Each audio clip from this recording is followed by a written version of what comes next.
Hello, everybody, and welcome to another episode of the Stench of Truth radio show here on InceptionRadioNetwork.com. I play every Friday from 7 to 9 p.m. Eastern Time, and I talk with people in the paranormal and parapolitical realms. And tonight is no exception. I have as my guest Alexandra Bruce, otherwise known as Chica. I'm going to read you a brief biography that is posted on Amazon.com, just a little bit to give you some background on who Alexandra Bruce is. She graduated from Brown University with a BA in semiotics and took additional studies of cultural criticism, film theory, and production at the Sorbonne and NYU Film School. She had a production company when she was a youngster, and she also produced, directed, edited over 40 music videos for the major music conglomerates during the heyday of the video music era. She's been in the trenches for the past 2 decades in film, television, catalog, book production, DVD publishing, and marketing, cable TV, advertising, sales, and the promotion of her 6, soon to be 7 published books on television, radio, and the internet. And she is a Brazilian American. Chica, are you with us? Yes, can you hear me? I can hear you fine now. We had some technical difficulties, but everything is sorted out now. First of all, I want to thank you for coming on the show, and you come highly recommended. It seems as though you have quite a fan base. I don't know. I don't think of it that way. I do have a newsletter that I started almost a year ago that has, in just 1 year, it has just under 30,000 subscribers. I send 1 or 2 emails a day. I didn't yet today. I have to find something worth playing. But yeah, I guess it's a fan base, and I guess it's expanding. It's not really, I don't think of it as fans, but whatever. Well, I guess interested parties and people that are interested in the information that you have to give them. Your latest production is of course ForbiddenKnowledgeTV.com, which is a sort of what would you call it? An aggregator of videos, documentary films, and things of this nature, to allow one-stop shopping for people who are interested in alternative history and all kinds of different topics. Yeah, it's not really shopping. I'm not selling anything. No, I didn't mean it in that sense. I just meant it's you can go there and pick and choose at your leisure what you want to listen to or watch or whatever. Yeah, well, that's the thing, is that there is so much on the internet that it is overwhelming to people, and it gets to not be fun. So I actually do not all of it, but I get rid of a lot of the crap and put stuff that I think is vital and good. And so that's what I'm selling that. I mean, I'm not selling it. It's just like, here, this is what I think is vital and worth your time. And people agree, a lot of them. So that's what I'm doing. Well, I think it's great because it does put together a lot of material for people to look into. You have it categorized in many different categories. People can sign up there, and they'll get an email telling them of new material that's added to the site, which is a good idea, and I signed up to that, so it keeps me informed. I've watched several of the documentaries that you have on there, and what's nice is the categorization and the sort of weeding out process that you do to give us information that we can use. So I think it's really good. I just wanted to applaud you for that, because I think it's a great idea. Thank you. Oh, you're welcome. Now, you also wrote some books as well. You wrote a book on 2012 Science or Superstition, the definitive guide to the doomsday phenomenon. That's from 2009. Since you wrote that book, have you had any change in your opinions about 2012? Yeah, well, there has been more information gathered about near Earth objects since that book was published, and that was the WISE mission, the NASA WISE mission, the infrared survey. Yes. WISE. And at this point, what NASA is saying is what they weren't saying at the time that I wrote the book, but what they're saying now is that they really have sufficiently checked the skies for incoming large objects that could really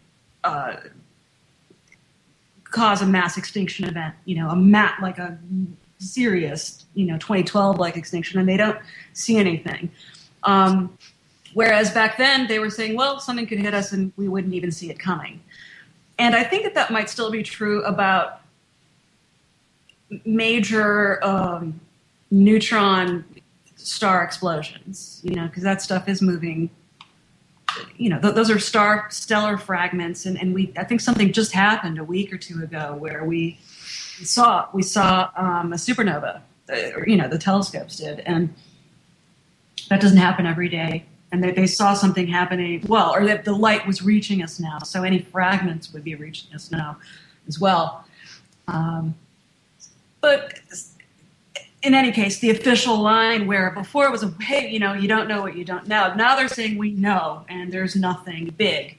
There are rocks, and we pretty much know what they are, and that's not going to be what makes or breaks the Earth. Is some kind of a cometary impact or asteroid impact.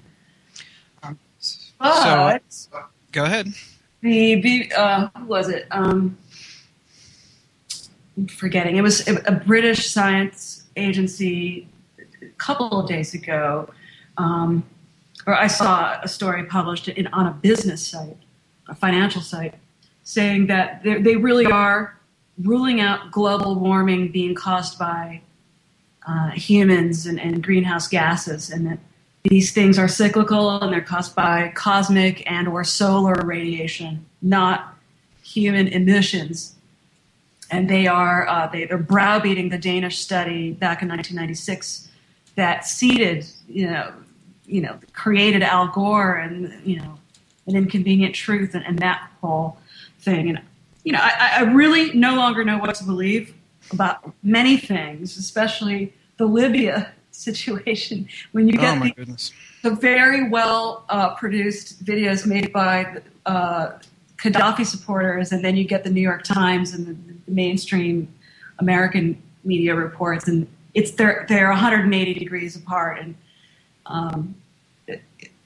I don't at the moment know anybody in Libya to really ask what is going on over there, but I don't think that invading them and bombing them now in the middle, why now? Why now after 40 years? What is that?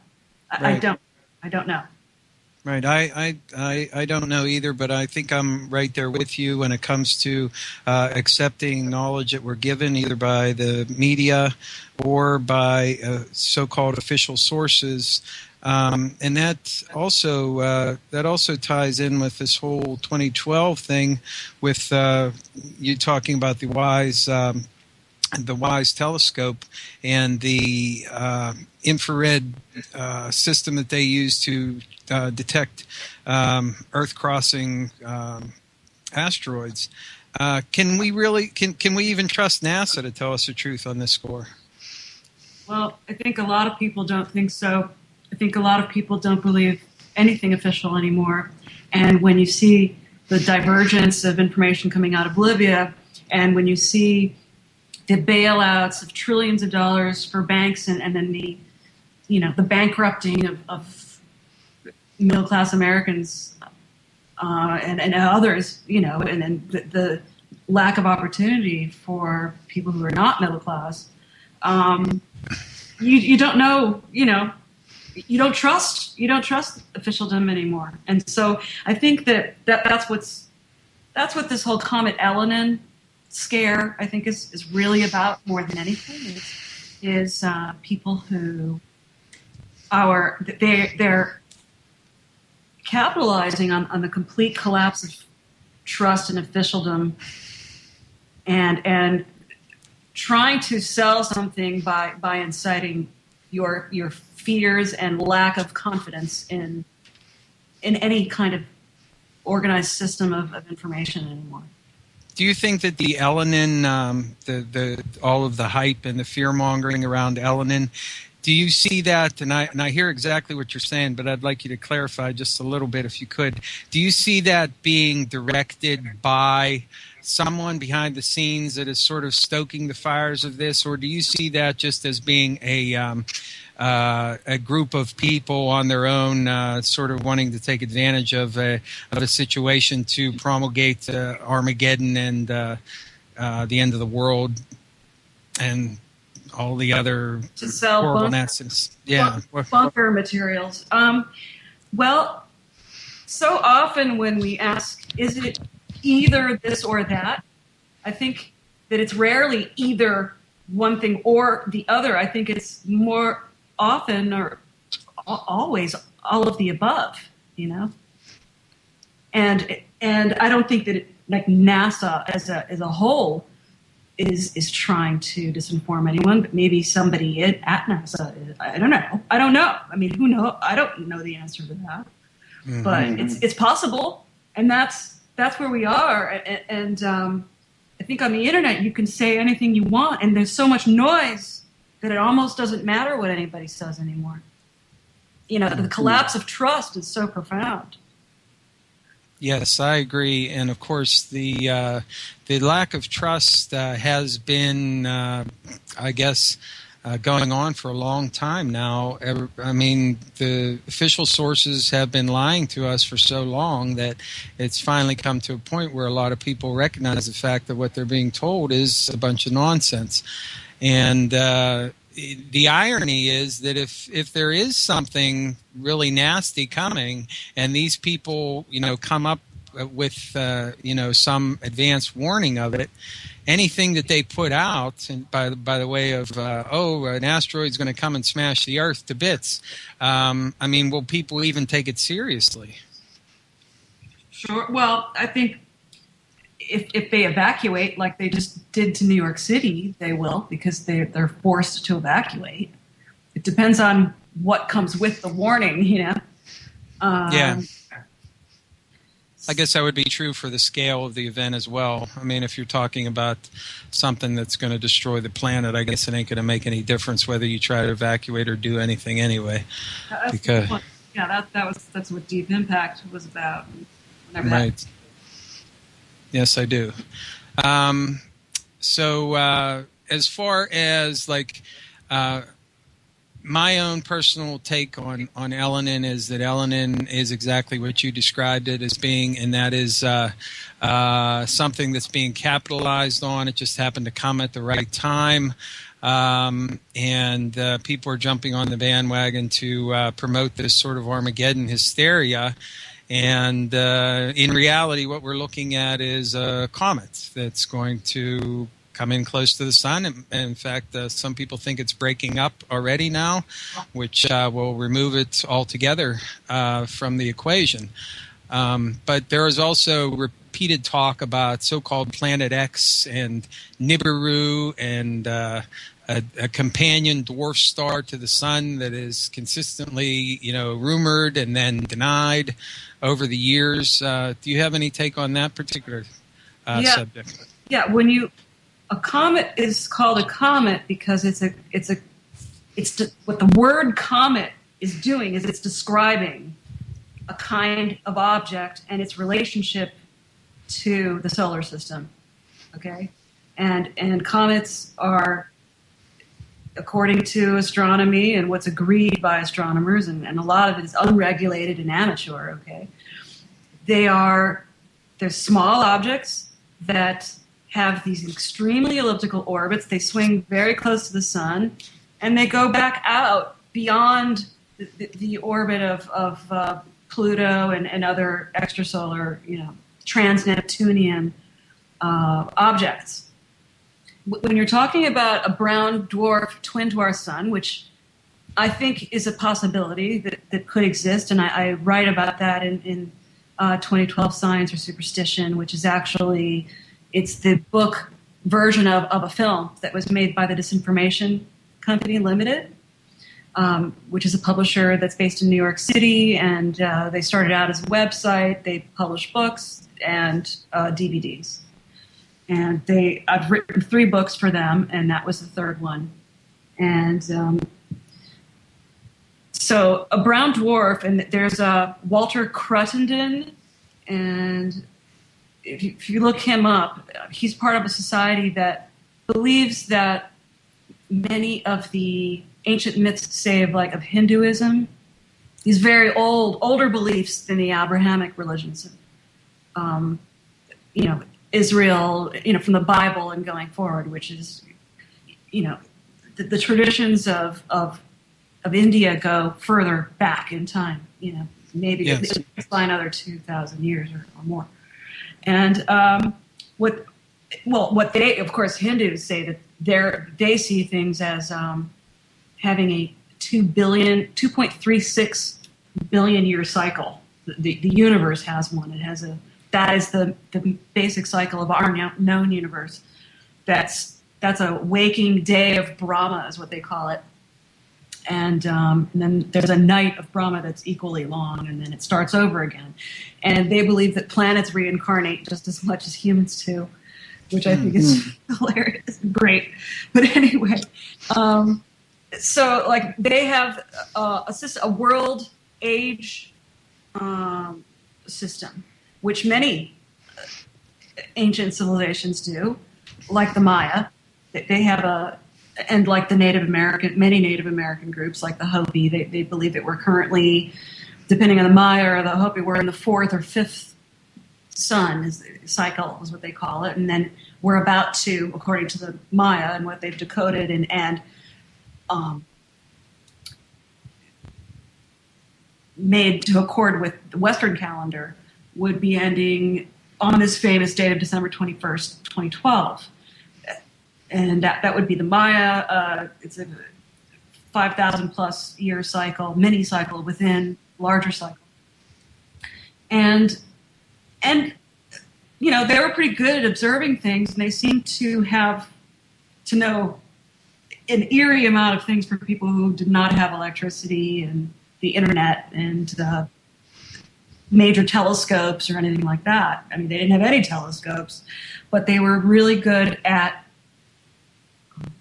observing and keeping records, of the stars' movements and the movements of the celestial bodies. But they didn't see things in 3D. They still were looking at the celestial sphere and not understanding that the Earth was moving inside of it, or there's no evidence that they knew that. Maybe they'll uncover that they did, but at this point, it just looks like astronomy, like the Greeks, and pretty much like us until, the age of modern astronomy.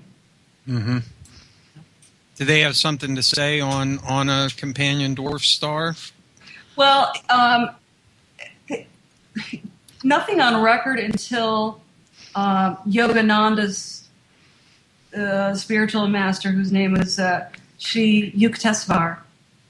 And he only said this in the beginning of the 20th century, and he said that the sun will take for itself a twin. And when you look at the way, so this is getting back to the definition of a brown dwarf and versus a comet. What it's describing is the orbital characteristics, not only the mass, the general, there's planetary mass objects that are, anywhere from the size of Mercury. For example, Pluto is not big enough to be a planet anymore, is what they decided around 2006. They said, you know what? They've discovered a bigger extra, trans-Neptunian object beyond Pluto called Eris that's a third, 33 times bigger than Pluto, and it's further out. And so they realized, well, we can't really call Pluto a planet anymore. Not only that, because the orbit is so elliptical that it actually comes in closer than Neptune does for part of the time. But it's also at a different plane. It's not on the, it's not on this relative plane that most of the other planets are. So that's why they took Pluto off, and they're calling it a sub, they call it a planet, a subplanetary object or something. And so a brown dwarf would be something on the order of 5 times the mass of Jupiter, which is a gas giant, and that's what those are called. And so the orbit around with the sun, it's not going around the sun or coming in like to the inner solar system. The whole orbital characteristics of a twin would mean that it has to have the mass that's big enough for the sun and it to be orbiting around a common center of gravity. So it's not something that's coming in and going to knock like a bowling ball, like into a bunch of pins. That's not how that works. That's not how a brown dwarf works. Now, a brown dwarf could, if it's coming into the apogee of its common rotation with the sun, maybe the tidal gravitational forces could knock asteroids or something into our way, which is what the WISE survey is supposed to be looking for, and they are saying that everything's okay.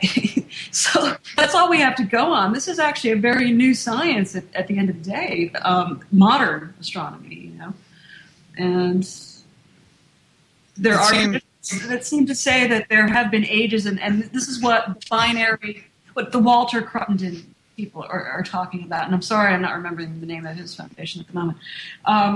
But they're saying that the world age doctrines of ancient civilizations are based on the relative closeness or the status of closeness to the sun that this brown dwarf is in the overall, because there's going to be times like the Earth has a time when it's closer to the sun, and the moon has a time when it's closer to the Earth, and then further away. They're not absolutely perfect circles. They're always a little bit eccentric. All the orbits. I don't know of any orbit that's perfect, but I could be wrong. But it seems like all orbits are a little eccentric, and they have moments where objects are a little bit closer in their orbit, and moments when they're further away, because they're more egg-shaped than perfect circles.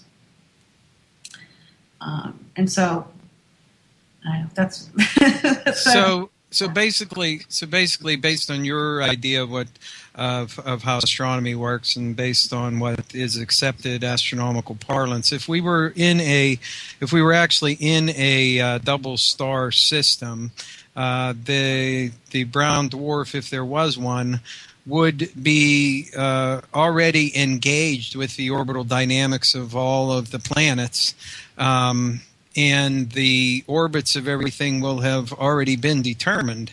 The only way that would, in fact, be different would be if, like they have found some planets that seem to wander interstellar space. I suppose it would be possible for a star to do that as well. And if it then was drawn in by the attractive force of the sun into our solar system, then you could see something major happen along those lines. But if we are a twin system now, it stands to reason that we would have been a twin system for the last billions of years, and the orbital dynamics of all the planets would have been established around that dual sun system. Yes, I agree with that. There's an interesting thing but more gets revealed every day. For example, I think even less than a decade ago, there was a group of scientists who, because of infrared technology, they were able to see that the solar system did not originate in the Milky Way galaxy, that it was part of the Sagittarius dwarf galaxy, which is only visible by infrared anymore. It's a decaying galaxy that was pulled into and cannibalized by the Milky Way. And that's what they argue, that's why we see the Milky Way. It's not on the plane of the ecliptic like the rest of the planets, and that we're not, that we're sort of it's sideways to us. It's almost at 180 degree to us, the way the Milky Way goes across the sky, instead of, the way that it looks, it's it's perpendicular to us, and that's because they're saying is that it's been about 2.5 billion years since this event happened, where the galaxy in which the solar system was created was drawn into the Milky Way. So I would say that, you know, we've had 2.5 billion years to stabilize this new routine for the solar system. And so that's why if something was slamming in, or, you know, like a rogue planet or a rogue star, I think still we're all going with something a lot bigger than the solar system. Do you understand? We're all in a tidal flow. It's this isn't like rogue things of that mass that can just come in out of nowhere and slam us, and that's what the wise thing is saying. So this is it's new, you know, it's new science, but I would tend to agree with that view. Personally. So at the end of the day, then, when it comes to 2012 doomsday and apocalypse and all that kind of stuff, are we at a point where we can roll out some things, but there's still a lot of questions left unanswered, and we really don't know what to expect, or what do you have to say as a final word on that topic? Okay, well, I don't think 2012 means asteroids or comets slamming into Earth. I do think that this is what the new, and I apologize that I don't remember which, it was a British scientific community that published this recently, which says is that there are mass extinctions and global warming events on Earth have more to do with cosmic rays and going through areas of space, like what the solar system is doing right now. And they were calling it the photon belt in New Age land 10, 15 years ago. But what astronomers call it is they call it the local fluff, or interstellar molecular arm, or, you know, interstellar gas, or whatever they want. We're going through, and have been notably, I think, since 2008, since the around October, November 2008, we've been going through an area, a highly charged area of plasma that is unprecedented in the history of astronomical observation. And so, yes, that everything is heating up. There's increased luminosity of the gas giants in our solar system. There is global warming, and what these scientists say, that it's not about carbon emissions or greenhouse gas emissions. It's about going through this highly charged plasma. That would explain why all the other planets are heating up as well, and not just the Earth. Exactly. Yes. So you think that it's possible we might see some kind of event that would be environmental and perhaps affect our technology, shut down our electrical grids, this sort of thing, things that you would expect with cosmic ray bombardment, coronal mass ejections, and giant solar flares, that sort of thing? This is what people say. Now, there was a period 10 or 15 years ago where the coronal mass ejections were much more dramatic than they are right now. The sun is actually in a, relative to that period, a much quieter time phase, because it seems to be, it's actually having more of a dampening down in some ways of the individual fields of planets, and it's not really as much about the sun as it is about the cosmic and extra solar system radiation upon the solar system. And, you know, these things they're more on the order of like geological time, if you will. And as I say, astronomy and modern astronomy are a very new field relative to geological time. And so I can't say for sure what's happening, but what we do know is that we've been in what's known as the sixth extinction event for at least 300 years at this point, and accelerated with the beginning of the 20th century, where right now there are 10 million species on Earth, and we are on track with the rate of extinction for 50% of these 10 million species to be extinct within the next century. That's really amazing. That is. And is it just that this is something that the planet has gone through, the periodic extinction events? Is this something that is part of the geological process of the Earth, or what kind of mechanism is involved in these catastrophic destruction of life? I think that the newer opinions that are coming out right now is that hasn't been as much. Yes, there have been Earth impacts of asteroids and stuff, but they believe that these kinds of things are less likely the older the galaxy and the solar system becomes. The things have stabilized more, and that what really these mass extinctions have been about is less about cosmic impacts of bodies than they are really about cosmic radiation and periods of cosmic radiation.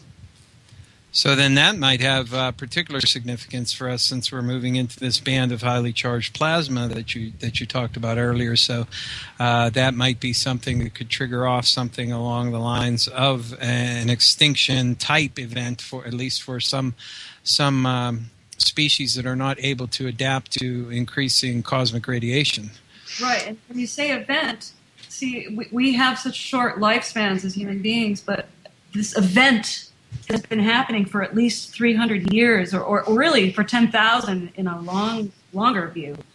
That there is a dispute in geology about the sixth extinction, because some people think that what's happening now is really just a continuation of what happened more than 10,000 years ago, more like 13 almost thousand years ago, where, as you know, we used to have megafauna, like things like mammoths and crazy animals in North America, like camels, and I think some kind of American lion, and bears that are 5 times bigger than what they have now, and things like the giant ground sloth, which was a 5-ton animal that was distributed everywhere in North and even, I think, South, and even in Cuba, even in the Caribbean, these giant what they call ground sloths that are 5 tons and are not very.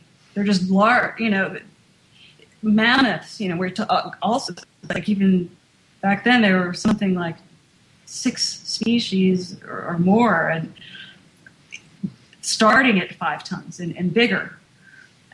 What we see is that animals just don't seem to get that big anymore. Those animals, like saber-toothed tigers and other these animals that used to be distributed everywhere in the Americas, have became extinct about 12,500 years ago. And what many geologists think is that what's happening now is just a continuation of that, and that this event is something that's been going on for almost 13,000 years. That's in geological time, that's not very long. No, it isn't. And, of course, it's very instructive to note, as you said, that the extinction events that happen every so often for planetary life seem to have, as a new scientific approach, people believe that these things are slowing down and becoming rarer, rather than we should just sit by and, like, we get a TV show every once in a while that talks about asteroid impacts, and they always talk about the one that supposedly wiped out the dinosaurs. And they say that we're overdue for something like this to happen. And this is a lot of times the kind of propaganda that we're fed when it comes to these sorts of things. But in reality, if it is in fact true that as things become more stable and everything is pretty much where it is and it's going to stay there, we're we're going to see less and less of these things. And in fact, we may not be overdue for anything like that to happen. And in fact, it might not happen at all.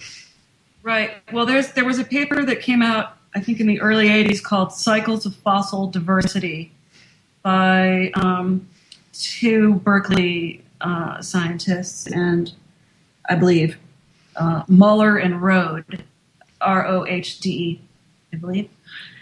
And many other earth scientists and astronomers and astrophysicists have used this paper to inform their own studies, and I think this is a part of just how to have a scientific career. And I'm not saying that these people are bad. You know, they're trying to look at this study, which basically is only talking about, I think, a certain kind of marine fossil, the kind that leaves a fossil, the kind of life that would leave a fossil. So not single-celled creatures. I think only vertebral fish, really, are what's being studied. They're among the oldest life forms on the planet.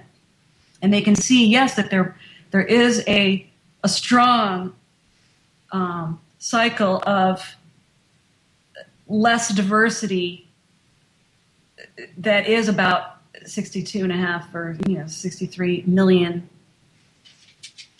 years long. Is that what it is, or billions? The dinosaur thing, is that millions or now I'm confused. Is that millions? That's millions, yeah. Okay, right. So that's the length of that, the extinction, the mass extinction cycle that they're seeing in marine fossils. And so because there was the Yucatan, the Chicxulub impact exactly the last time that this happened, they're thinking that it's about impacts. That's what astronomers and astrophysicists were trying to prove, but that's becoming less and less accepted. Now, they're thinking that it's not really about impacts as much as it is about radiation, cosmic radiation. Mm. Very interesting. Very interesting. Let's move on to another topic. Another book that you wrote, which is rather interesting, was The Philadelphia Experiment Murder, Parallel Universes and the Physics of Insanity. Now, I really like that subtitle quite a bit, but of course, The Philadelphia Experiment Murder is pretty good and pretty catchy as well. Do you want to give us a little brief synopsis about this book, and then what we'll do is we'll take a little break, and then when we come back, we'll talk a little bit more about the Philadelphia Experiment and where some of this research led you. Okay. Well, I guess I ran across the legend of the Philadelphia Experiment and the Montauk Project in a book, a compendium by Valdemar Valerian in the early... I remember it. Yeah, I remember it. So this was before everyone had the internet, but when the internet itself was just a thing that happened pretty much on college campuses. It was not what it is today at all. And so that's why it had to be these telephone book-sized books that were just aggregating texts that had been published in fringe publications. And among these legends that were in there, which a lot of them are they're still being recycled and still considered new to a lot of people on the internet because they weren't reading those Valdemar Valerian books, Matrix books, was the Philadelphia Experiment. The Philadelphia Experiment, I think, the legend about the USS Eldridge, and having to do with the shipyards in Philadelphia, these things didn't really come out until 1955, and they're talking about an event that occurred in 1943. And I think that this legend is not. I don't think it's credible. I don't think that it is.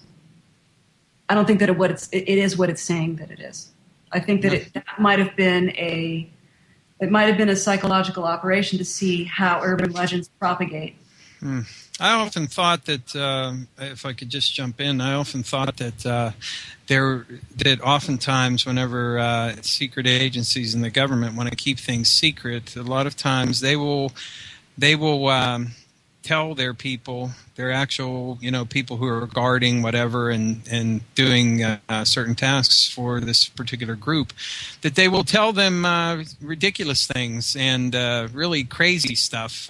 So if they do talk, they're going to say something that's really bizarre that the government could just come out and say, "That's lunacy. What are you talking about?" I agree. And one other thing, too, and then we're going to take a break, and when we come back, we'll talk about the murder and some of the other stuff involved there. One other thing, too, is if you ever looked at the classification system, the top secret security clearances and all the other code words that they use for these things, some of them are rather strange and bizarre. And when you hear like whistleblowers come out, or at least self-described whistleblowers who come out and they say, "Oh, I had a cosmic magenta green level 96 security clearance," and people are like, "That's ridiculous. The government wouldn't have a cosmic magenta green 96 security clearance." But I think that someone actually told them, "This is your security classification." So when they release their information at some point down the road, it's like a test to see if these people are going to keep their mouths shut or not. So they give them a bunch of disinfo, and then when they come out and say, "Oh, I was magenta 92 and all this kind of stuff," the people are going to be like, "That's crazy. The government would never do that." Yeah. I think that's how you manage information, and that's what the internet does. It's just full of that kind of stuff.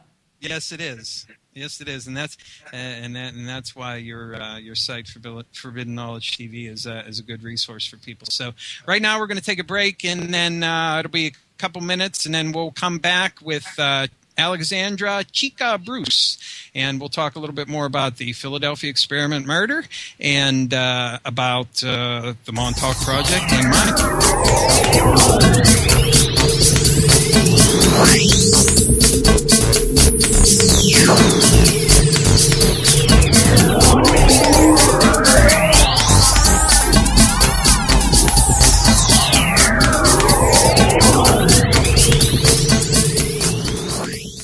Hello all, Jamie Havocan here. Let me tell you something if you have not heard. There is a magazine out there. Many say it is the best ufology magazine in the world, and I highly agree. UFO Mag, if you're not a subscriber, please go there. UFOmag.com is the best ufology magazine in the world. Keep up to date on UFO news, subjects, and everything in ufology with some of the best writers around. For Inception Radio listeners only, usually it's $19.95 for 5 issues. If you mention Inception Radio, you get 6 issues for $19.95. Go there now, UFOmag.com. Tell them Jamie sent you. I'll see you there.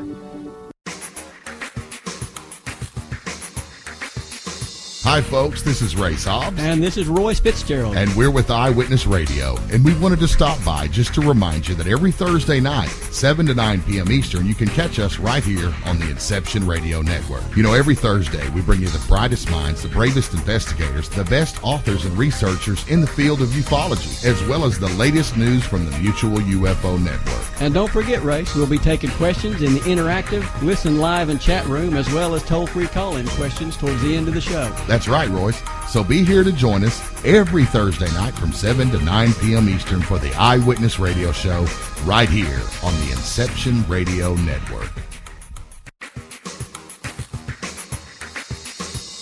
Hi, folks. Race Hobbs here for the Inception Radio Network, and I just wanted to stop by to remind you to catch a really great show here on IRN. It's the Inception Radio Show with my good friend Jamie Havocan. Every Friday night at 9 p.m. Eastern, Jamie brings the biggest names in the paranormal and UFO subject today. Names like Dr. Edgar Mitchell and Stephen Bassett, Stanton Friedman and Jesse Marcel Jr., Patty Greer and Richard Dolan, just to name a few. It's every Friday night at 9 p.m. Eastern. It's live and worldwide. It's the Inception Radio Show with Jamie Havocan right here on the Inception Radio Network.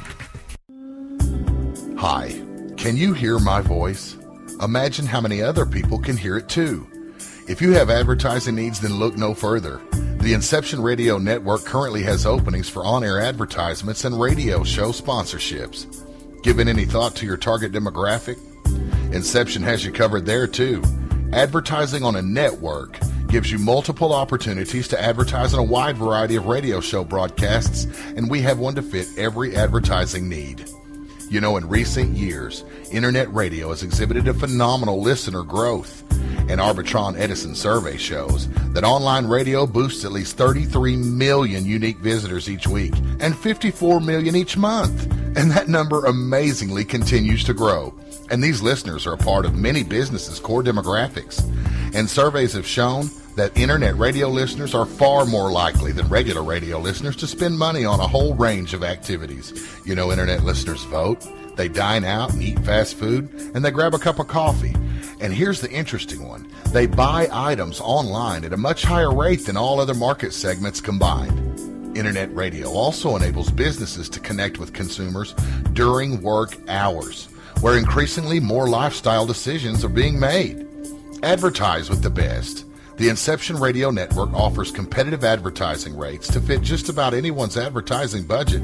Stop by today at www.inceptionradionetwork.com or call us toll-free at 1-888-919-2355. Get the word out.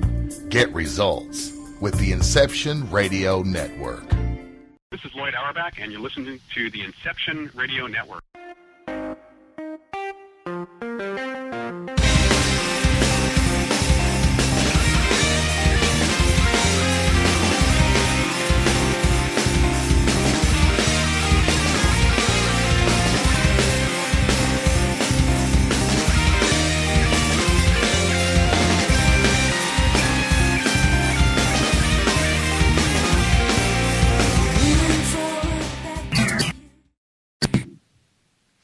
Hello, and welcome back to Stench of Truth.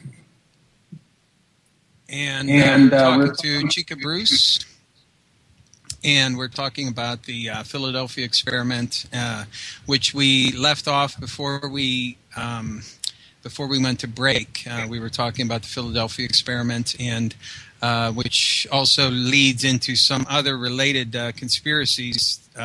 But just as a preface for people who are not familiar with the idea of the Philadelphia experiment, what was alleged to have happened was that in 1943 in Philadelphia, the USS Eldridge was supposedly subjected to an experiment which was designed to make it invisible.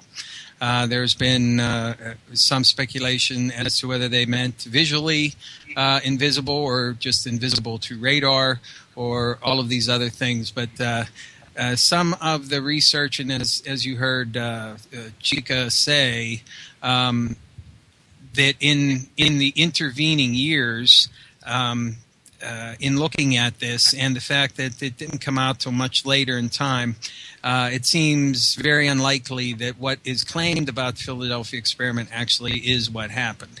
Now, as to whether or not there was some kind of conspiracy but experiment that was going on at that particular time in Philadelphia, that may be another matter. Now, Chica wrote a book entitled The Philadelphia Experiment Murder, and this was sort of like where she launched into this whole particular issue. So who got murdered, Chica?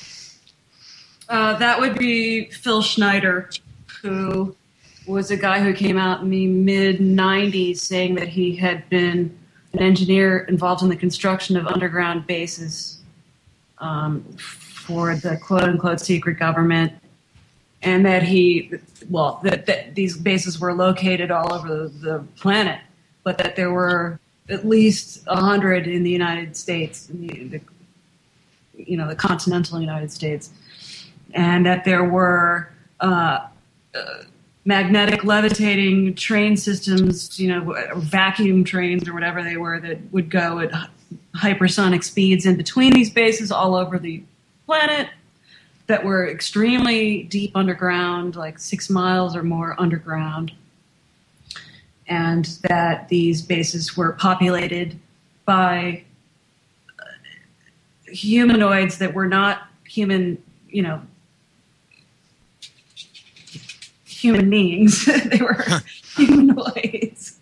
Well, they were both, humans, and you don't want to necessarily call them from another planet, because who knows what they are, but they were, he talked about big-nosed grays that were 8 or to 10 or even taller, and he described being involved in this legendary battle called the Dulce Wars. I think that was in 1979, where he said that some kind of an alien, one of these big-nosed grays, aimed something that maybe would look like a TV remote now at him and cut his abdomen open, quote unquote, like a fish, and that he escaped into an elevator to safety from that skirmish, and on and on and on.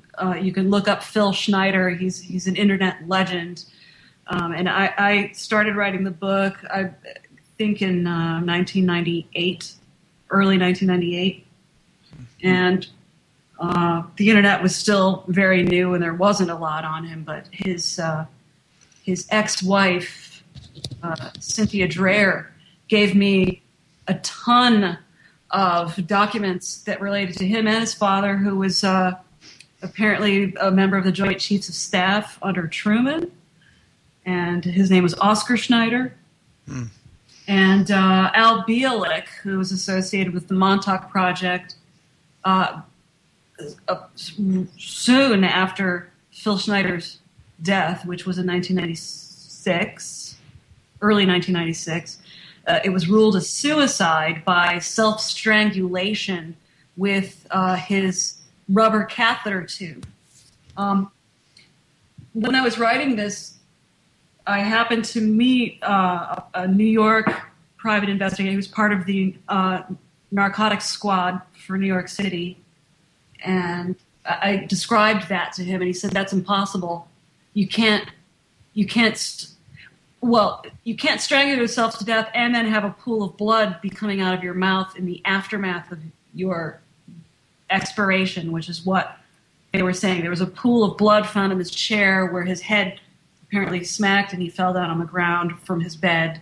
And the evidence to him said, no, that's not how that works, because your heart would stop beating and there wouldn't be blood gushing out of your mouth, and you can't strangle yourself to death anyway because you'd pass out before you died.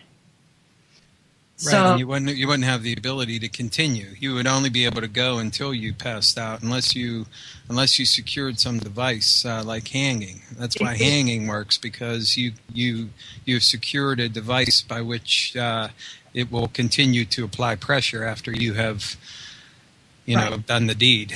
Exactly. And so he didn't have a dog in the race, if you will, and he didn't know about this story, but I just described the evidence of the case. I gave him the text of what it was, and he says, no, that's not how that works. And so that is what the Multnomah, or however you say that, county in Oregon, that was the official report of how Phil Schneider died, was self-strangulation. And you can get this other, arguably better forensic scientist saying that's not possible. So it does seem kind of far-fetched that someone would strangle themselves with a catheter hose. I mean, I would think that there would be many other quicker, easier ways to do it that would be available to you rather than trying to do that. And of course, one of his hands was missing fingers, which would have made it difficult for him to manipulate the hose in a proper way in order to even do it. Well, if they said that he had a heart attack or something like that as a result, or something, but that's not part of that's not what they're saying. They're just saying he asphyxiated. So, he was in terrible health. That's what his ex-wife said. He was in absolutely horrible health. He was suffering from many debilitating conditions, including missing 3 fingers on one of his hands, that would sort of prevent maybe the strength of strangulation to begin with, So she really doubted it. They were divorced, but they had a daughter together, and they were still close. And she was just trying to find people to take the story public, because she really felt that something very, very fishy was happening. And she just described his personal life and how they met because they were both rock hounds, and they loved finding, they were amateur geologists, or he claimed to be a professional one that could create shaped charge explosions in, he would do tomography scans to see what parts of the crust had porous layers where they could do these kinds of explosions and create spaces in the ground based on the kind of rock and the kind of explosions and the kind of vents and things that they were engineering to make underground bases, and that's what he said he did. And did you find his story credible? What he said that he did, and his work on the underground bases and that sort of thing? She had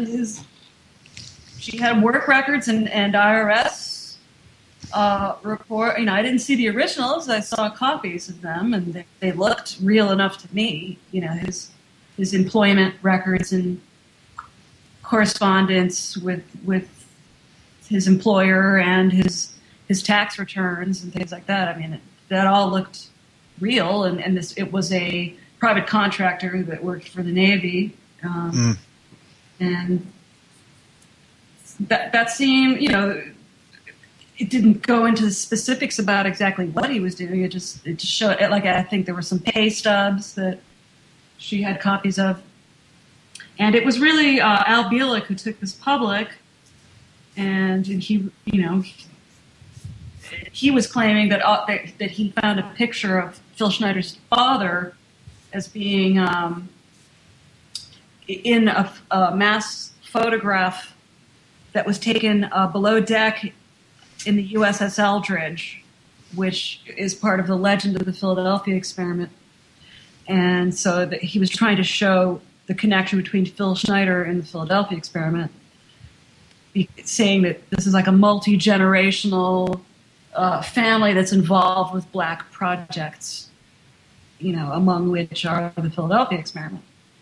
And already we've sort of debunked the Philadelphia experiment as being what the legend says that it is, which is what Al Bielek says that it is, right? He's one of the major propagators of the legend of a boat being time traveling, being sent into hyperspace from the Philadelphia Naval Yard because it was being bombarded by radar beams. Some kind of electromagnetic radiation there that they were using. Yes. Right, or counter, a triple counter-rotating fields against each other that's cut it. Well, I've had interesting people approach me since that book came out. I think it was in January 2000 when that book was officially came out, or maybe 2001. Maybe it was 2001. And interesting guys saying that there's no way that it would be radar first, because to get specific about the radiation, because the legend that came out in the Borders, written by Carlos Allende in the case of the UFO. The whole way that it started to come out was really a book that was sent to the Navy, the intelligence branch of the Navy. It was sent in the mail by this guy named Carlos Allende. And it was the case for the UFO by Morris K. Jessup. I'm getting that title a little bit wrong. But it was the stuff that was written in the margins of that book, handwritten, that the Navy found to be so interesting that they decided to publish about 100 copies of that, of this the annotated book, right. which came to be known as the Varro edition. Exactly, because that was the name of the publishing company in Texas, the VARO company that published that version. And so those started circulating, and I think that's what happened, is that the 1950s, it was started in 1955, the UFO magazines, which was a big, a popular thing in a different way. I think it was more normal maybe back then. I don't know. I wasn't alive at that point, but it seems like it was more of a matter of debate and inquiry than just this miasma of impossible counterintelligence that ufology has become. Yes, and of course, the original story as it first came out was this sort of radar invisibility, and then actual invisible to sight, and then when Al Bielek and some others came into the picture, this went into time travel and supposedly spatial dislocation as well. Where the Eldridge was supposed to disappear in Philadelphia, and it appeared briefly, I believe, in Norfolk, and then came back to Philadelphia. But in the meantime, it had went through time and a space warp, and people were missing and lost in time, and that kind of, especially with like Al Bielek and his input into the whole scenario. Also leads directly to the Montauk project, which, if people are unfamiliar with that, in New York, it's on Long Island, I believe, at the very northern tip of Long Island. There's a naval station up there that's supposedly decommissioned, but it has a lot of sealed entrances to underground facilities. And supposedly there was a sort of mind control, time travel, warping of physics kind of experiments that were going on up there. And somehow the Philadelphia experiment became entangled with the Montauk project, which started later than the Philadelphia experiment happened, which maybe you could go into a little more detail there. Yeah, the legend of the Montauk Project is that it started sometime in the maybe mid or late 1970s, and it's on the easternmost tip of Long Island. It's, part of the Hamptons right now, where only, multi-millionaires can have property, and it's a beautiful resort area. I lived in that area for 10 years as a renter, and I would love to go back. It was absolutely beautiful, and the ocean is beautiful. It's and I've actually been on that base several times. That was a decommissioned base that has had a long history that goes back to at least Teddy Roosevelt or earlier. The whole area was the scene of Revolutionary War battles, in the independence, Battle of Independence of America from the British, right? I mean, it's part of the oldest, English settlement of America. It's America today. So there has been military and stuff happening there since the 1700s or earlier, as far as an Anglo-American presence. And this I did see the bunkers and sealed and vandalized areas. That I believe that it is all now been sort of cleaned up. I think there's a golf course there, and it's not as it really used to get cops would come and bust, kick you out of there when you try to go into there. And I've been there three times heavily and explored some of the bunkers and the areas over there. And it was very heavily patrolled, but very weird the way that it was patrolled. Still, it could be that there might have been nuclear waste. I mean, who knows? I saw a control room that looked a lot like the control room for a nuclear plant in there. And there was a fake village that was built during the World War II era where it would look like a village from the sky, but it was really a surveillance area for the Army and the Air Force.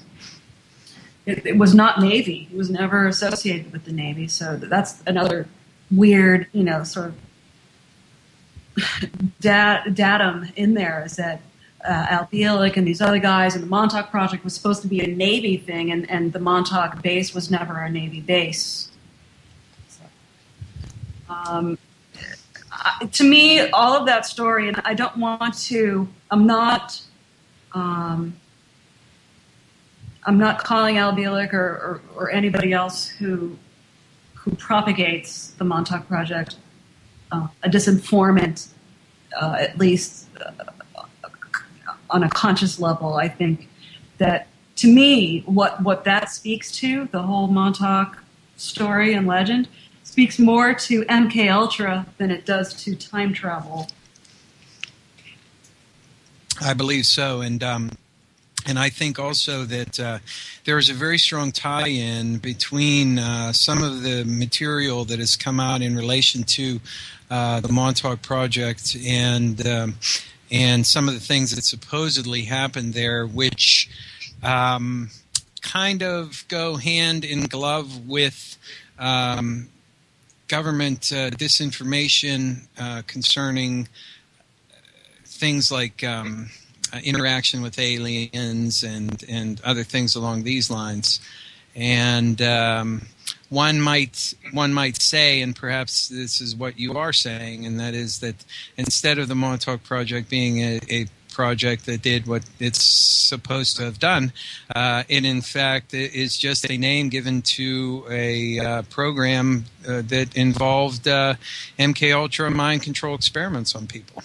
Right, which involved legends about alien interaction with the government among them. And it's not to say necessarily that those things don't really happen, but it's those legends that they're tracking to see how they propagate in the alternative media starting in the 1950s.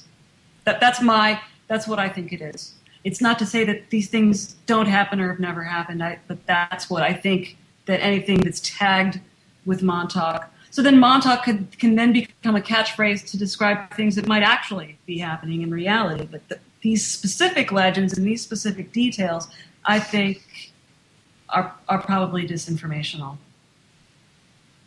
Yes, and when I hear the people who talk about this, like Al Bielek, and there are some other ones that might be a little more known today, like Stuart Swerdlow is another one who's come out with information related to this.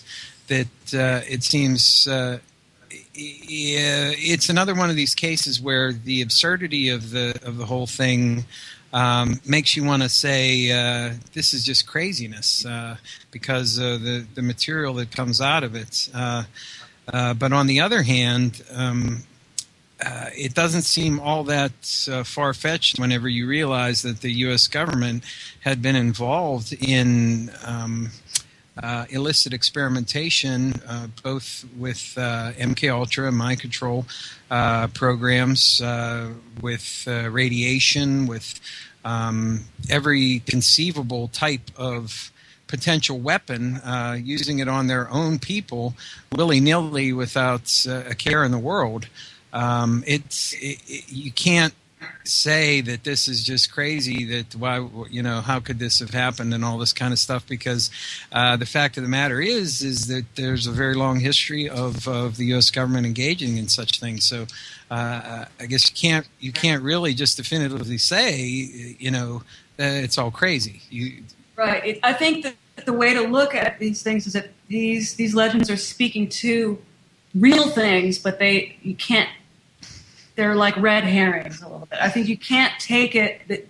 You have to take them with a grain of salt. You can't take them at face value. You can't just swallow them the way they are. You have to see that what they're really talking about is these kinds of bioweapons and electromagnetic and electronic experiments on the public, where they'll be saying, people will be saying things like this. You can't just swallow them hook, line, and sinker that way. And I know Stuart personally, and I was on the Conspiracy Zone with Kevin Nealon with him on an episode, and I think that actually Stuart has some good information. I think he has some great information. I took a course that he gave called The Language of Hyperspace that I thought was very interesting. But I think again that he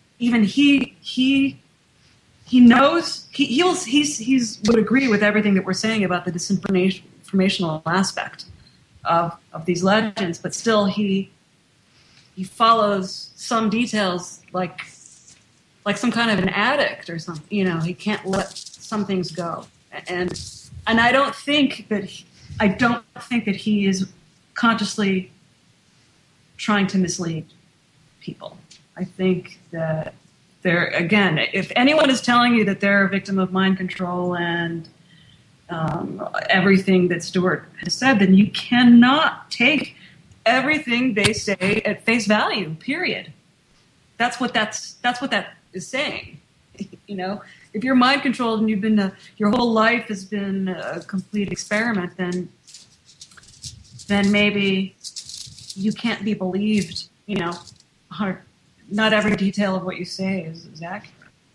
And maybe whenever you start messing with people's minds, maybe you set up some kind of loop in there that they're constantly trying to work out to regain what was lost, or to reconfigure material in their own minds, and that might set up a certain amount of obsessiveness in people, and an attention to detail, and a correlation of all kinds of different things that they come across in the course of time.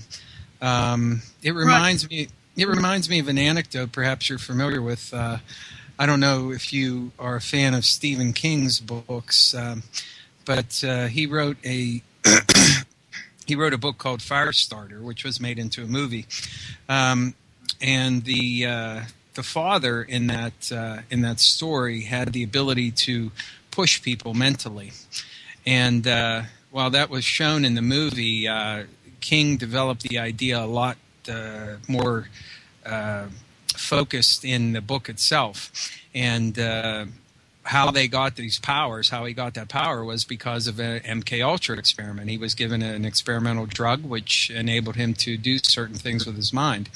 But in the book, whenever he would push someone too far, like if he would make them do something that they normally would be adamantly opposed to,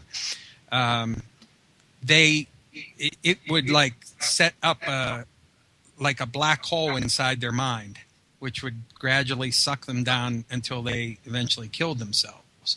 So that was like a big danger to him. So it makes me think that what's going on here is something akin to that some of these people who are survivors of some type of mind control program are caught in this sort of loop where they are trying to work out what happened to them and trying to incorporate everything that has been experienced, whether it's real or not, in their life.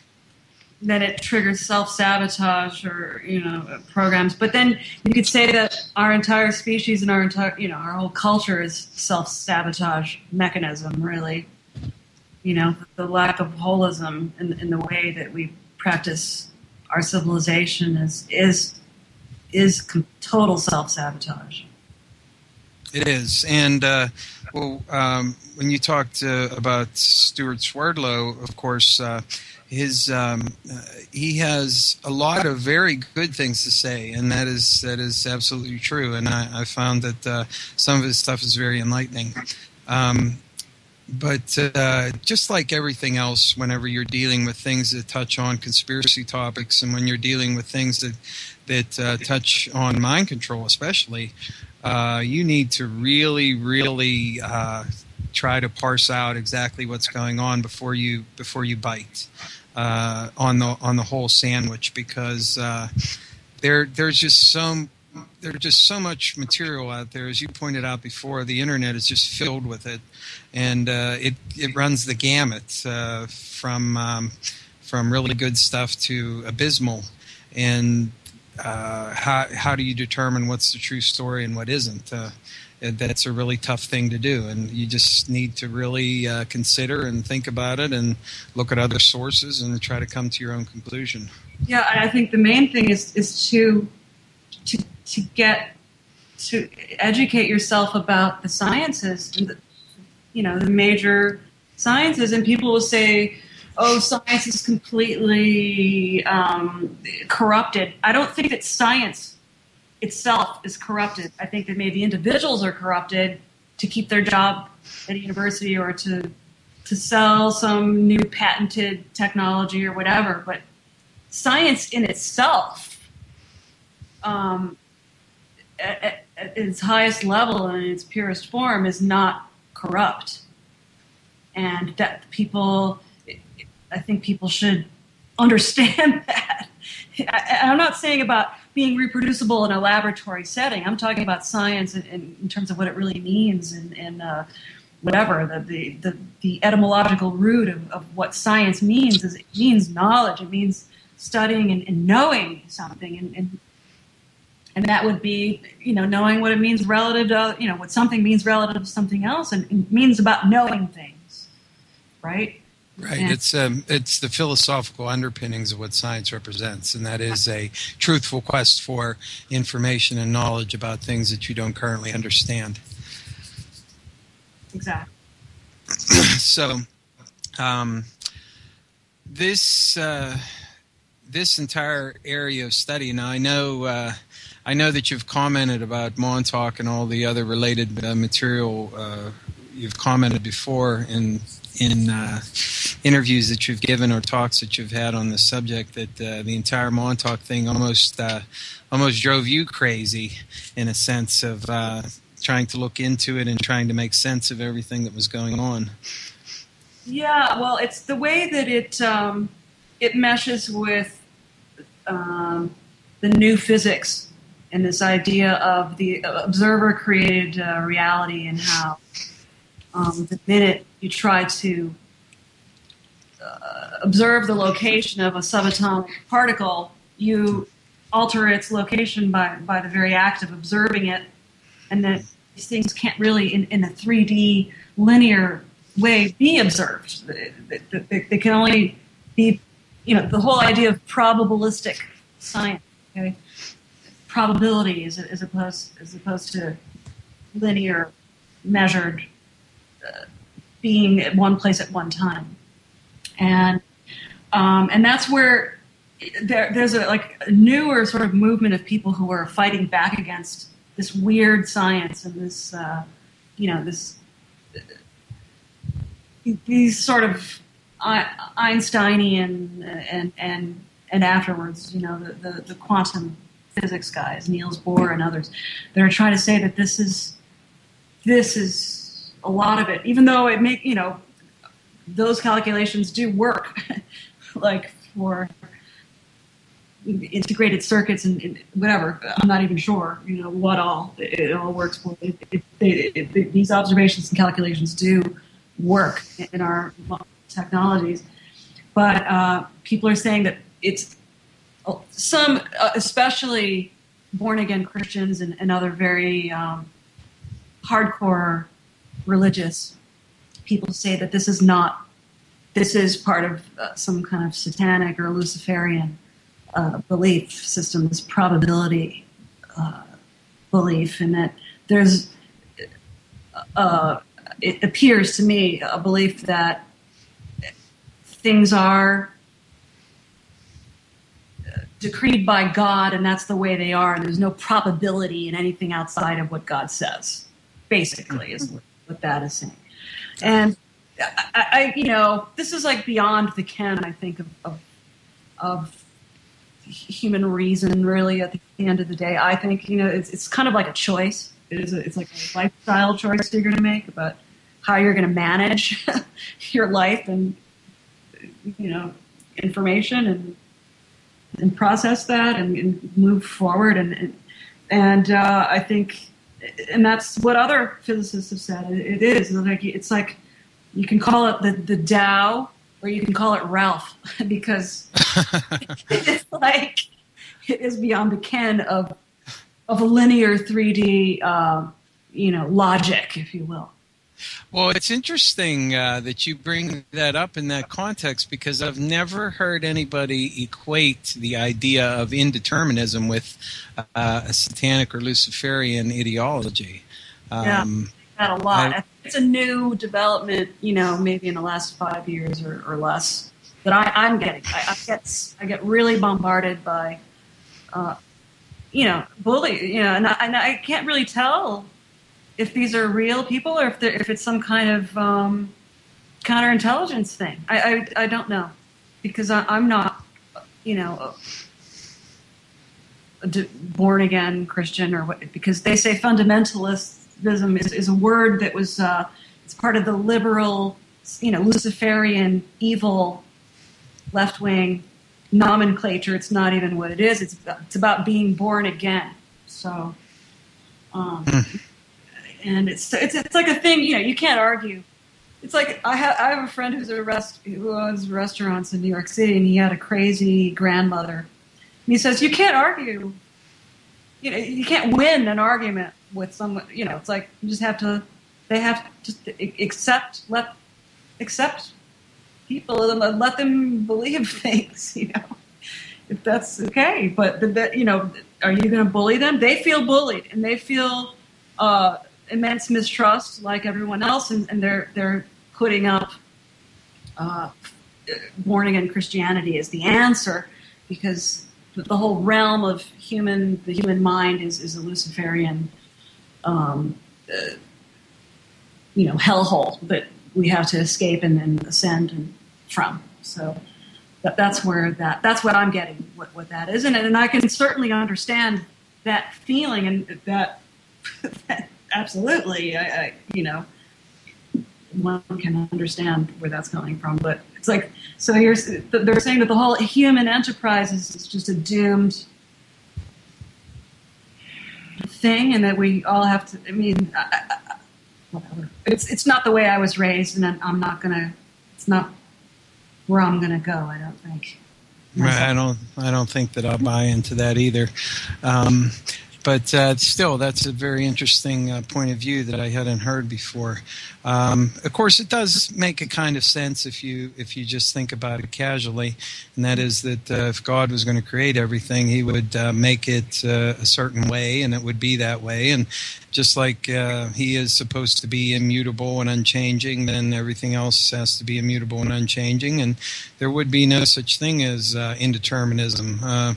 And if it is a foundation of our reality, as quantum physicists believe that it is, then in actual fact, what you're saying about the mind being a basic hellhole would be true to a certain extent, at least, because if everything is determined by observation on a subatomic level, it has to translate eventually to macroscopic, and then one has to wonder what is actually real and what is not. Right. And, we're just putting human labels on things. And I think that certainly logic, when it's separated from any other feeling centers and ways of observing and knowing and understanding things, if it's just about logic and that divorced from any other way of observing and knowing things, yeah, that is a hellhole, and that is what these people are saying. But just because people aren't buying the dead letter, the black and white, or interpretations of people who don't have very extensive scientific backgrounds of biblical literature, that I don't know if that's the way to inform. It's not for me. It's not the way I'm going to go. I mean, yes, I think there's a lot of wisdom, obviously, and a lot of amazing things in the Bible that I think we still can get wisdom from. The more we understand, the more science we have is in understanding this symbolic language. But is that the be-all and end-all of existence? I think that's an anthropomorphic way of looking at things. Because at the end of the day, I don't think the Bible was written by God. I think it was written by men. Right. And, of course, in the grand scheme of things, when it comes to the universe and everything that's in it, we're a relatively small, insignificant bit of that entire whole. And, of course, the anthropomorphizing element comes up in so many different things. I mean, we see this with aliens as well, which, kind of begs the question with supposed aliens coming from other planets. I mean, why wouldn't we see a greater diversity of aliens that look different? The first alien contacts were with people, or with quote-unquote aliens that looked exactly like human beings with virtually no difference. You had the super. They were like Ashtar, and they were like, Aryan, whatever, blonde people or whatever they were. And and then it became grays, and you can see like the shaping of the narrative over time, that it just really looks like one, like an ongoing psychological operation to me. As far as what comes out in a popular media kind of way, I think, I would probably subscribe more to an interdimensional or ultra-terrestrial type of view. When it comes to aliens. Yeah. Quote-unquote aliens, that right. is to say. Yes. What can be alien from creation in the universe, really? Well, yeah, I guess the term alien is entirely relative. So, because if they're coming here, then we're the aliens. But it's a very interesting topic. Andy Colvin is in the chat, and he said to ask you about Pittsburgh. He said that some of your family was from Pittsburgh, and that's where I live. Oh, okay. I thought I was hearing some of that, mid-Atlantic accent. You did. The whole thing about Pittsburgh. I used to have, and I have some Pittsburgh, because I used to spend every summer there. Yes, my father was born there. My grandmother lived there most of her life, and all my aunts and uncles. I've spent many years going there. I haven't been there in a long time, and I think Pittsburgh has really changed since I used to go there. It's become I think it became a wealthier place than when I was spending a lot of time. I mean, it had been very, very wealthy in the 19th century with the Mellons and Carnegies because of the steel business, which is why my family was there. They were accountants for Jones and Laughlin. Mm. And I guess I don't know if there's a steel business anymore. Not really, no. It's all somewhere else now, but China. Yeah, China. Well, Brazil has a lot of that too, and yes. So and I loved going there. That was. I grew up in New York and Chicago mostly, and it was in the suburbs of Pittsburgh, Forest Hills, which I believe is an eastern. It's near Squirrel Hill. Yeah, my sister lives in Forest Hills. Oh, okay. So that's where I spent every summer until I was 14, I think. That's a nice area. It's a very nice area. Yeah, it's a nice suburban place. and it's very quiet, nice neighborhood. So I wanted to. I just wanted to bring that up. Andy was here visiting in Pittsburgh a while back, and actually we ended up talking about quantum physics, and I brought up a rather absurd point. Maybe it's not so absurd. When we were talking, I said, "What if the What if the macroeconomic world, or macro world of everything that we see and observe is exactly the same as what we observe on the quantum level? In other words, that everything is determined by observation, that once something is observed, it becomes the thing that you have measured." I said that perhaps what we're dealing with when we deal with reality is that this is something that somebody observed before we got here. Thus, it's in the state that it's in, and we have no choice but to see it in that particular state that it is in. I think there's something to that, but if you really, a book that really goes into this is The Yoga of Time Travel by, he wrote, he writes popular books about quantum physics. And if you really, what he says is that human cognition is really a system of focusing and defocusing. Because, I mean, is your experience and the way that you observe the space around you on an ongoing basis a truly linear and seamless thing, or is it about focusing on that thing and then defocusing and looking at something else and thinking about and associating these things with other things that you know? And I mean, even the way we process things, it is kind of like what quantum physics is, sort of like particle cloud thing, and not like a really linear thing unless you're driving, and then that's more of a linear thing. But really, the experience and cognition is not a linear thing. So, and that being less macro, like each person is contributing, and then we're really only talking for the most part about the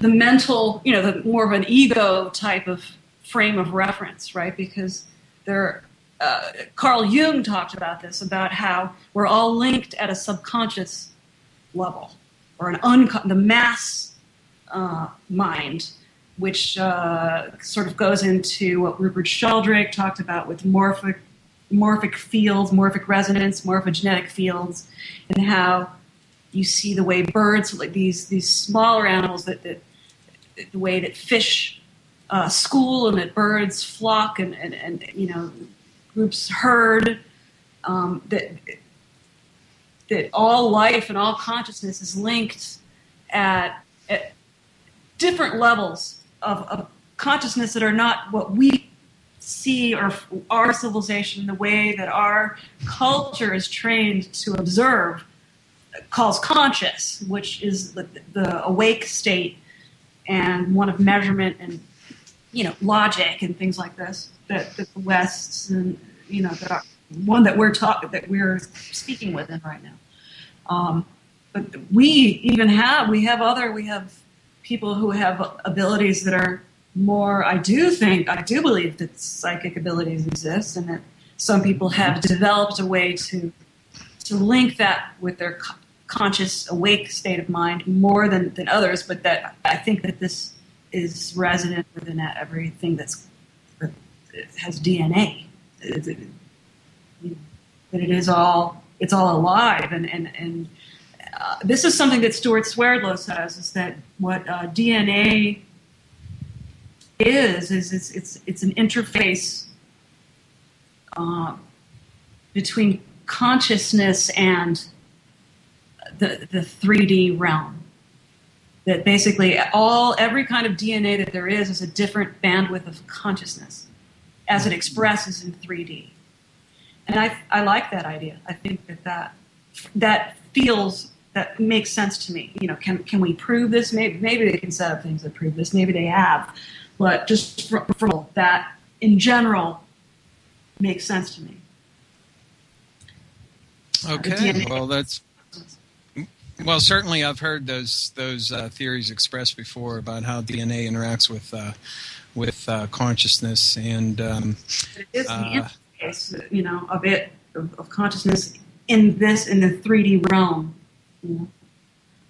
Right, like it's able to translate your consciousness into a form in which it is able to decode reality, the three-dimensional reality that's around us, or alternately, it is a screen by which reality goes through to connect to your consciousness after being translated into a form that's understandable by it. Right. Well, or it is that, like, each cell in the body is that uncomfortable. It's not separate. It's not translating something separate from anything else. It's all together, and all. We're the ones who are thinking that things are separate. They're not. Yes. Well, we do have a habit of trying to keep things in neat little boxes, and oftentimes that's really our downfall, because we fail to understand that there are meta things, and oftentimes people will stop whenever they come to an answer that satisfies one criterion, when if they would look a little bit further, they would find that this connects to 4 or 5 or 6 other different things, and then you create a web, and then it gets bigger. And I think that the more that we do research, the more it comes up that this is the case. That everything is connected in some way, some more openly and more rigidly, some much more subtle and hard to tease out, but they're there. Chica, we're almost out of time. We have a couple minutes left. I wanted to give you an opportunity to tell us what you're working on now, if you have a new project in the works, or if you're working on a new book, or what you got going on. My main thing is just ForbiddenKnowledgeTV.com, and I'm basically, we were talking about categorizing and organizing information, and it's not like that's bad. I don't mean to say that that's bad, because how are you going to we have to manage this. This is what we do. We're humans, and that's what I'm doing. Okay. Well, and perhaps we should make a dichotomy, and that would be that on the one hand, it's not good to keep something in a box all by itself, apart from everything else. But if you have all the boxes right next to each other, and you can look into all of them and see, what's in them, then that's acceptable. That's fine. If you just think it's a universe, that nothing is really separate, but when you're trying to speak in language and explain things, you do need to say, okay, this is this and that's that. I mean, that's just how reason and logic works. And so that's where we are right now. But I do think that yes, seeing them next to each other and how they relate, this is where we're going. This is the integrative level of consciousness that I think that we're headed toward as a civilization, as a species, is integrating all these things. Like, nobody's wrong. Like, I'm not saying that born-again Christians are wrong. I'm not saying that they're wrong, but when you're saying that something is wrong, then you're wrong. That's what I think. You're wrong when you're talking about wrongness, because that's what you're expressing. You're expressing wrongness. Not that there aren't agreements and laws that we live by. I mean, obviously, killing people is not right, and we agree, and that's what we have. So we have agreements, and I think we have to be clear that things that we think are the truth might not always be the truth. They're just what we agree on, so that we can get along. And I don't mean that to be morally relativistic here. I just mean that we only know what we know right now, and it's a dynamic thing that keeps evolving, and and that we should remain open and to new information. I do think that. Well, I think that might be something else that we can look forward to in the years to come, is a gradual, more understanding by humanity to develop these alternative ways of thinking and observing and interacting with reality. Today, I had on my show Chica Bruce, Alexandra Bruce. You can find her books on Amazon.com. You can also find her website at Forbidden Knowledge TV, which is a great place for you to go to find all kinds of documentaries and films about a vast number of different topics. And you can go over there and check them out. I've watched a few of them myself ever since I signed up there. And there are some very good ones on there. So definitely go check them out. And thank you, Alexandra, for being on the show today. And I hope you have a great evening, and we'll chat with you again in the future. Right, Ted, thank you so much for having me. It was fun. It was a pleasure. Pleasure was all mine. So thank you very much. I hope you have a great evening. You too, Ted. Okay. Bye-bye. Okay, that's it for my show. Up next is Inception Radio with Jamie Havikin. Next week, join me from 7 to 9 p.m. again, September 9th on Friday.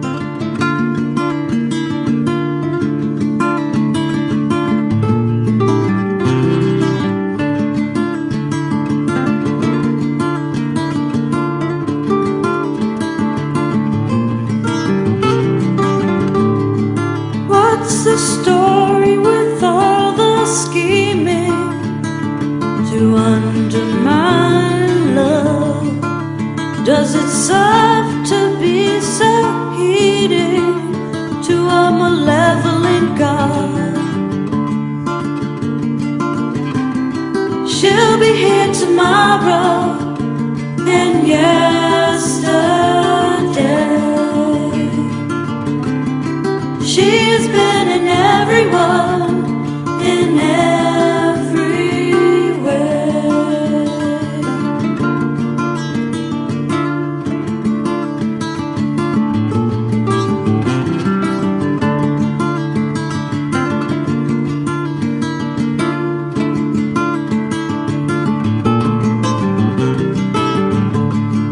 I've deduced we're wrong for beating the prodigal one. Wouldn't serve to leave